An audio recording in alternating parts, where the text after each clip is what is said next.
Welcome to Moments with Marianne. I'm so delighted we're spending this time here today.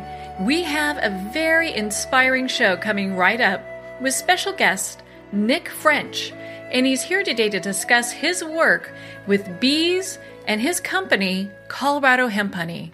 Now, Nick is a U.S. Marine Corps veteran and has gained knowledge through his time and travel in the Marines and through traditional education. He has studied biology, tropical marine biology in Australia, microbiology, and finance. Nick is passionate about urban farming and has a love of beekeeping that has grown over the years. He has been keeping bees since 2008 in urban farms, on rooftops, and in backyards. Nick now has over 100 hives at the foothills of the Rocky Mountains in Colorado. So let's welcome to the show, Nick French. Thank you. What a pleasure it is to have you here, Nick. And my goodness, I mean, you've been, interested in bees, it seems like, for some time. Yeah, I have been. It seems like I keep telling everybody 10 years, but my wife keeps reminding me that it's now approaching 12 years. Mm-hmm. Well, what started you on that path? What got you interested in bees to begin with? I've always been interested in, more of the sciences and biology. When I was a kid, I had an older family member that kept bees. I don't actually remember being around the bees. I just remember eating lots of bread and honey as a kid. That was our go-to dessert. And then, moved to Colorado, and I kept saying to my wife, I'd like to do some beekeeping. I'd like to get into it. And as chance had it, down the road from us, there was a family that had a row of beehives. And so I went down and knocked on the door, and the gentleman's wife answered the door, and I just said, I'm interested in keeping bees. Do you need some help? And she said, wait right there. Don't go anywhere. And then the gentleman came out, and he said, we were just talking about what we were going to do with these bees. Because he had surgery on his back. He'd had some cancer on a kidney removed, and the doctors told him, you can't lift the equipment anymore. Mm-hmm. And then that's when I knocked on the door. And so I ended up working for, his name is Jeff. I worked for Jeff for about a year, and we harvested about 800 pounds of honey that year. And it was only off of about 10 hives, so we had a great year. And for all the work I did for him, he gave me one hive. He said, here you go, here's a little gift for all the help you've given us. And that kind of got me started. And then a few weeks later, he said, Nick, I'm getting out of the business. Do you want to take over these beehives? And I said, whoa, too fast, too much. I don't know what I'm doing. And he reassured me that, having worked for the whole year with him, read all the books, that I could do it. And that's really how I got started in beekeeping. What a great story, because it's interesting when people, they have this interest and things just open up. I mean, it seems like you were meant to be doing this. That's what I feel like. I love my job. I feel very grateful. I used to say to people when they would tell me they love their job, I would say, wow, hopefully someday I'll love my job as much as you love yours. So I worked nearly 20 years in finance, which was a great career, but at times it was soulless. I was missing that connection with nature and with the feeling of helping to make a difference. And through beekeeping, I get that. I feel like I'm making a difference to the bees, to the community. It's pollination. I look at it as a community service, because if you have a garden in your backyard and my bees go over and help pollinate your squash or your tomatoes, then you're helping to get more fruit and vegetables out of the bees. So it feels good. It really is a win-win for everybody. And for our listeners that are new to your story, you also are a U.S. Marine veteran, too.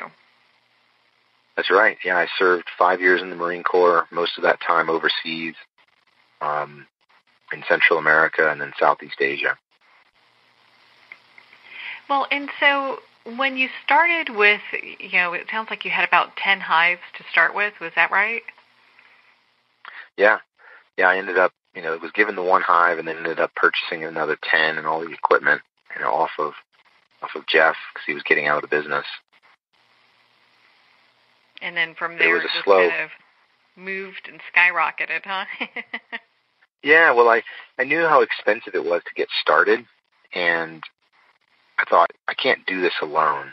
It's a big task to take on. If you're going to be a beekeeper and keep 1 or 2 hives in your backyard, you're probably going to spend anywhere from $500 to $750, maybe $1,000 if you buy all the special tools and things like that. And so to take on, several $1,000s of equipment that goes with, keeping 10 hives, it was a lot. So I started a community-supported agriculture program called Adopt a Honeybee. And that was really to help me to set up more hives. And it's a way for people that don't have the space or the time, or if they're afraid of bees, make them feel part of it and help contribute to set up healthy colonies. So that took me from 1 hive that was given to me to purchasing 9 others, to now at the peak of the summer, I'll hit 150 colonies, throughout kind of the Denver metro area. Oh, wow. That is, because I know that you guys have grown exponentially, even within the last year that has occurred. I know I used to buy quite a bit of products from you guys and my dog. We'll get into the pet portion of this in a little bit. But, you guys have these incredible lines, and I love how your wife really has brought her skill set to the table as well. Oh, absolutely. Yeah, it's definitely a team effort. Allie's a certified aromatherapist, and when we were looking at the hemp honey line, it was something that we thought, well, we want to add a flavor, but not a flavoring. And we want to add something that has a value to it. And so we leaned on her for inspiration for the essential oils that go into some of our honeys. Well, and at what time did you, decide, like, hey, we're going to start incorporating the hemp portion into this? And maybe why don't we start here before you answer that question? For our listeners that may be new to what hemp is, why don't you share a little bit about that with us? Yeah, I'd love to. So hemp and cannabis and marijuana often get thrown around kind of quite loosely. So cannabis is the greater family or in that family is marijuana and hemp. Most people know marijuana. You say marijuana, people think THC, they think getting high. There's some other medical uses for it. But really when you talk about marijuana, that is the psychoactive, that's the euphoric feeling that you get when you smoke it or ingest it. So marijuana has a cousin that is hemp. So we often refer to it as industrial hemp. And the industrial part helps to kind of quantify the hemp because industrial means it has some other uses in the sense of it can be used for fiber, it can be used for oil and feed. Oil similar to olive oil or cottonseed oil or sunflower or some things like that. It's reported that there are something, in excess of 60,000 uses for industrial hemp. And, from fuels to plastics to building materials. And so with hemp, you get lots of other uses besides just rolling it up and smoking it. Now, some of the other uses, there are some therapeutical uses to it. The big term now that everyone is going crazy for is CBD. And CBD is one of we call them cannabinoids. It's a chemical that the cannabis plant creates, just like THC. But CBD doesn't get you high. It doesn't create that euphoric feeling because it targets other receptors in your body, not just the ones in your brain. But it's a huge hemp. You could talk for days about hemp and all the uses for it. I think that's a really good breakdown of it because it makes it really simple for people to understand. It's like, okay, if I go to Colorado Hemp Honey and buy a jar of honey because it's for people, they have stuff that's for pets as well, that they're not going to be out of control. That's right. Yeah. It's a great alternative for people that are looking to take advantage of, the healing qualities from cannabis, but not get high. So you can look towards hemp for that. There's either extremely low or non-existent amounts of THC in hemp products. Well, I know that, and why don't we start talking about just when you decided to start kind of bringing together the hemp and the honey itself. Like, where did that decision come from? Because that's pretty ingenious. Yeah, it really came to me in 2015. I was approached by a hemp advocacy group that was really looking for someone to help out with the pollination and production of hemp seed. At that time, seed was selling for about $10,000 a pound, or even $10 per one seed. It was very, very expensive. And the reason the price was driven up is because the U.S. government was not allowing the importation of viable seed. And so then you have all these farmers that are wanting to grow hemp, but they can't get the seed for it. And I heard all kinds of crazy stories about people driving to Canada and smuggling seed back in the spare tires of their cars, under their seats, and just really, really wild stories because there was such demand for it. And so this hemp advocacy group contacted me and said, hey, we don't have a beekeeper involved. We think it might be good for a beekeeper to get involved in this. And I said, okay, well, yeah, let me check it out. So I went up to the Northern Colorado Hemp Expo that year and just was amazed at this industry that was growing around hemp.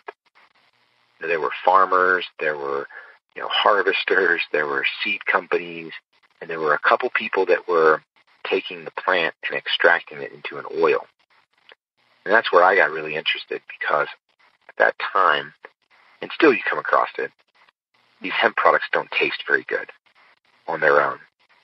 And so I looked at this and I thought, wow, if there's really the health benefit to this plant and to these oils, and it tastes horrible, well, our honey tastes so good, why don't I mix the two together to create the first hemp honey? And so I started messing around with it and playing around and putting the hemp into it and worked out a great recipe to where, there's a good amount of hemp in it and CBD, and it still tastes good. And we took it to market and people loved it, and it just took off from there. Yeah, I mean, I have seen Colorado hemp honey in not only dog stores in Colorado, but also different cafes. I mean, it's all over the place. You can find it everywhere, which is fabulous. Well, it's great for us.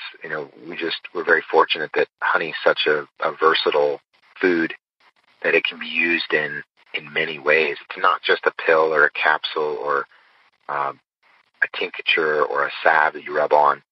Honey can be used. You can use it in your recipes at home. You can bake with it, put it in your tea or coffee, put it on your oats, your yogurt. I mean, it's endless. You can even use it as a facial.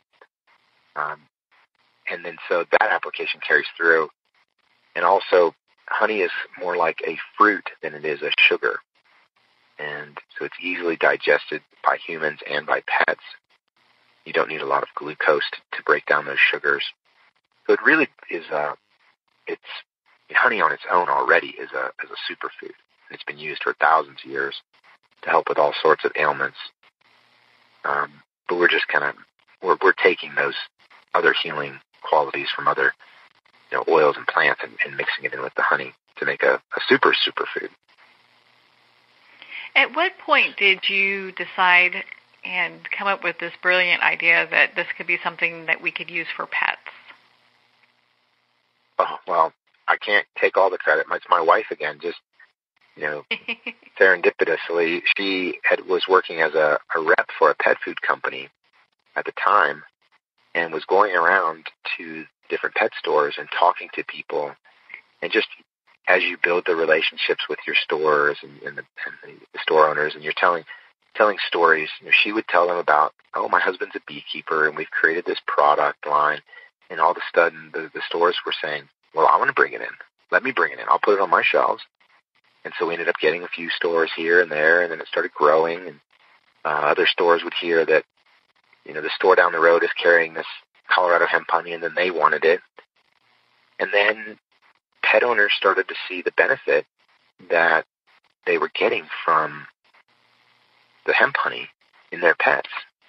And they were seeing things like, and I have to be careful about how I describe this because the FDA doesn't allow companies like ours to make claims, but they were definitely seeing some great benefit in improving the lives of their pets.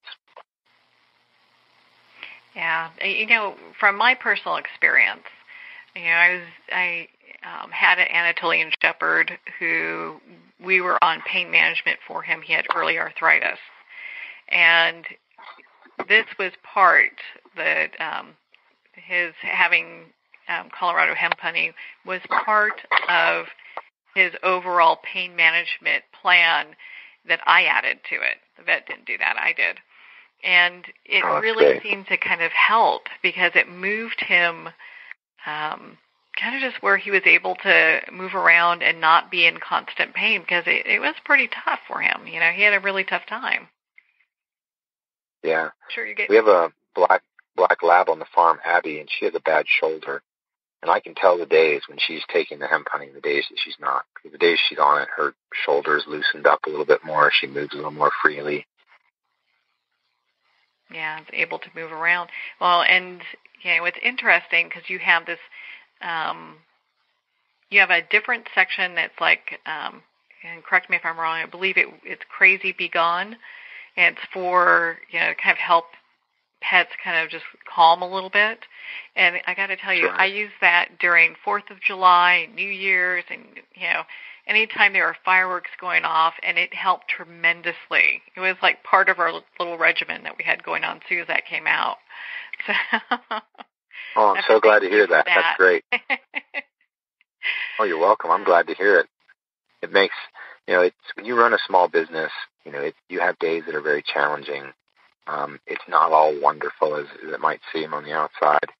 But there are days when you struggle in a small business and then you get feedback like that and you say to yourself, all right, I'm going to get back up and I'm going to do it again. I'm going to go another day and I'm going to keep this going because we're making a difference in people's lives and pets' lives.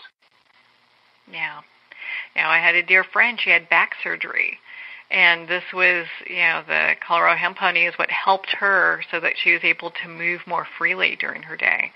And these are people just telling, she was just telling me her story. In fact, it was funny. She saw that I had the jar on my counter for my dog Maxwell. And she's like, are you using that? It's like, no, it's for Maxwell. She's like, I use that too. So you've got all these different applications for it, different ways that people can use it within their own lives. Yeah. Oh, yeah, I often joke around with people because they'll come to me and with one of our honey sticks, and they'll say, how do I use this with my pet? And I say, it's pretty easy. So start off with a quarter of a teaspoon or a quarter of the honey stick in the morning, quarter of the honey stick in the evening, and then you get to eat the other half. So it's something that's a shareable, it's not just for pets and it's not just for people, but it's really for mammals because we all share a similar system within our bodies that can be supplemented through hemp and cannabinoids. Yeah. Well, and my dog was such a picky eater.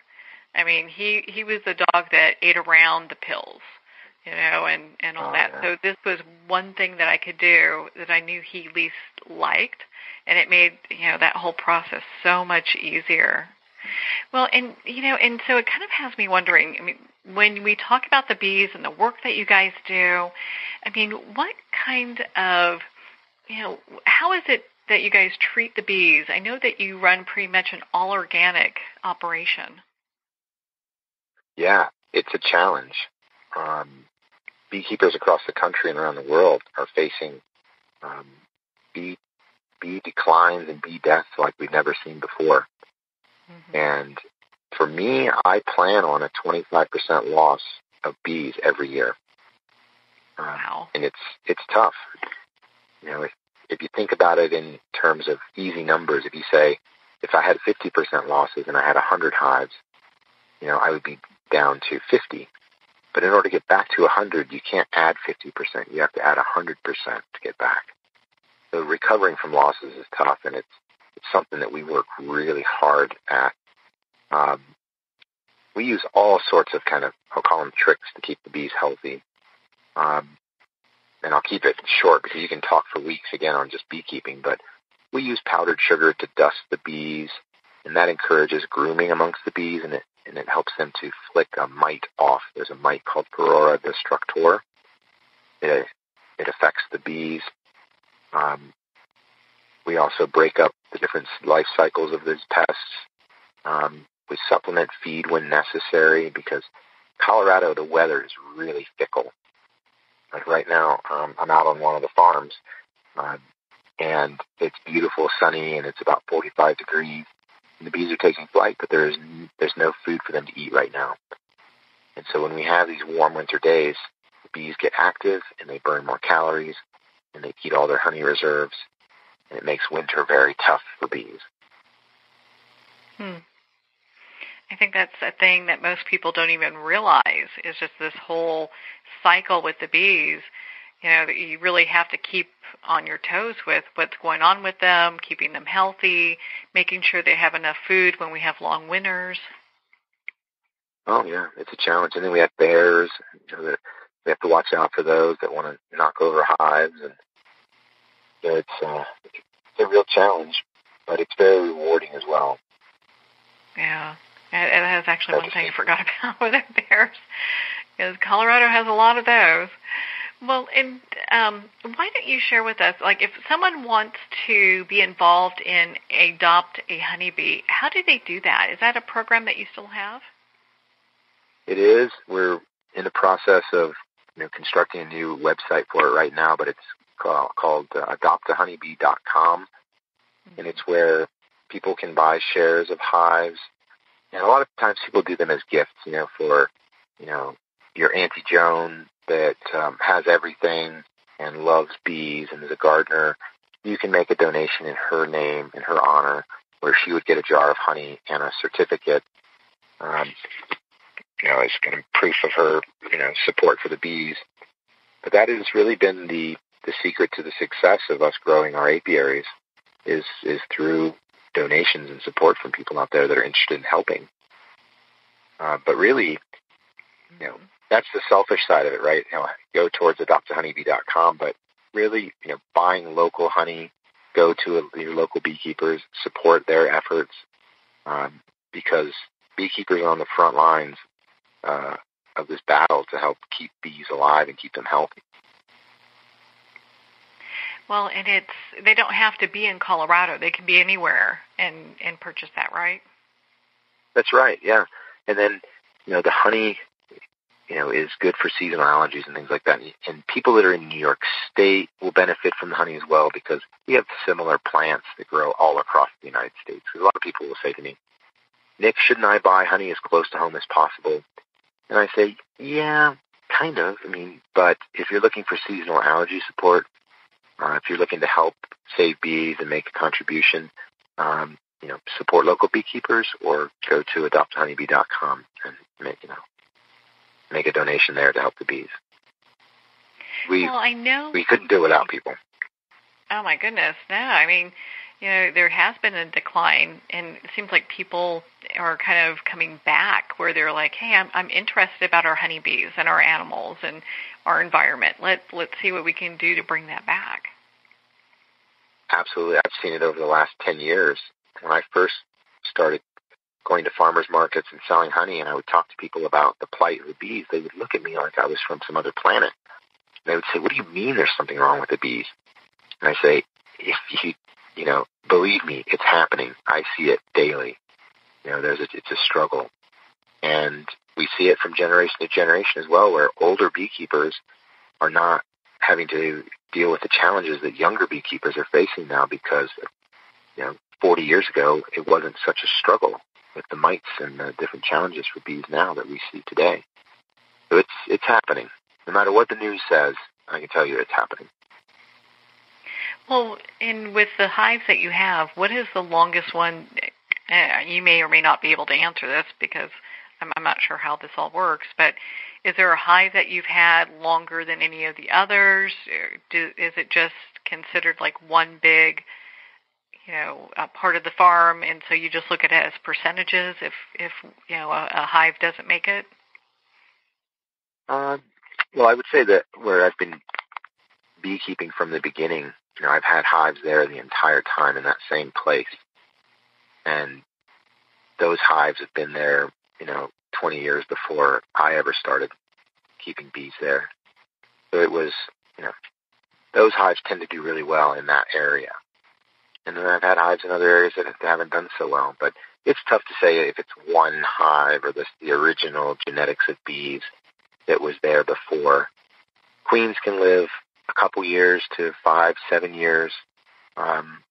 If the colonies are doing well, I let them do their thing. That's kind of why I call myself the bee shepherd and not really the beekeeper. I like to shepherd them and help them a little bit. But they know what they're doing. They don't really need me to interfere too much. I just need to be there to help them grow and make sure they're healthy. And if I need to bring in a new queen, I can do that. But really, they know best. Well, it sounds like you really know your stuff when it comes to helping the bees, being the bee shepherd that you are, and of course, producing Colorado hemp honey. Where can our listeners connect with you? Oh, and one quick question too. So we've got lots of different states across the U.S. Can Colorado hemp honey be shipped anywhere, or is it or only some states allowed to have hemp honey shipped to them? Yeah, we ship honey everywhere, to all 50 states and overseas.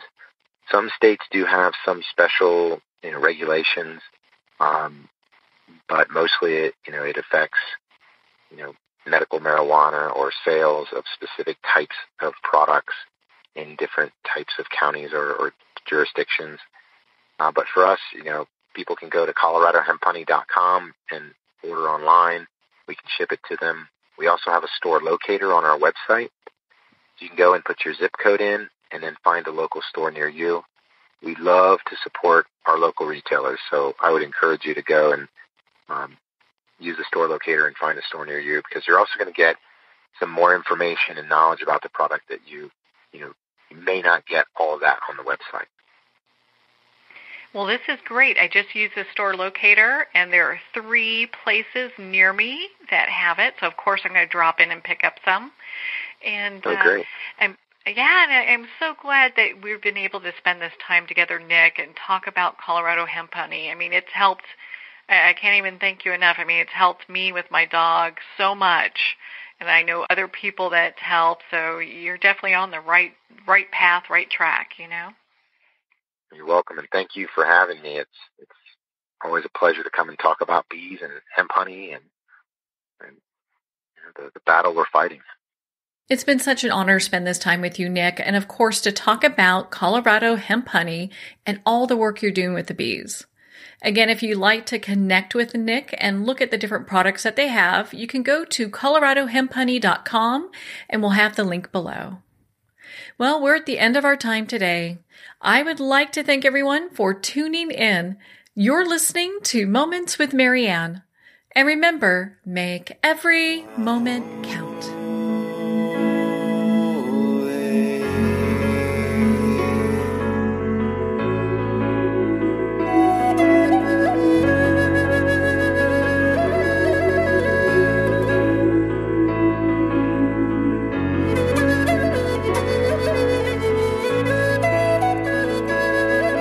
In a single moment, your life can change. Moments with Marianne is a transformative hour that covers an endless array of topics with the best of the best. Her guests are leaders in their fields, ranging from inspirational authors, top industry leaders, and business and spiritual entrepreneurs. Each guest is gifted and a true visionary, a recognized leader in her own work, and while teaching others to develop, refocus, and grow, Marianne will bring the best guest and sometimes a special surprise. Don't miss this. You never know just which moment will change your life forever. Moments with Marianne airs every Sunday, Monday, Thursday, and Friday at 8 p.m. Eastern and 5 p.m. Pacific Time. Make sure to tune in and visit momentswithmarianne.com for more information.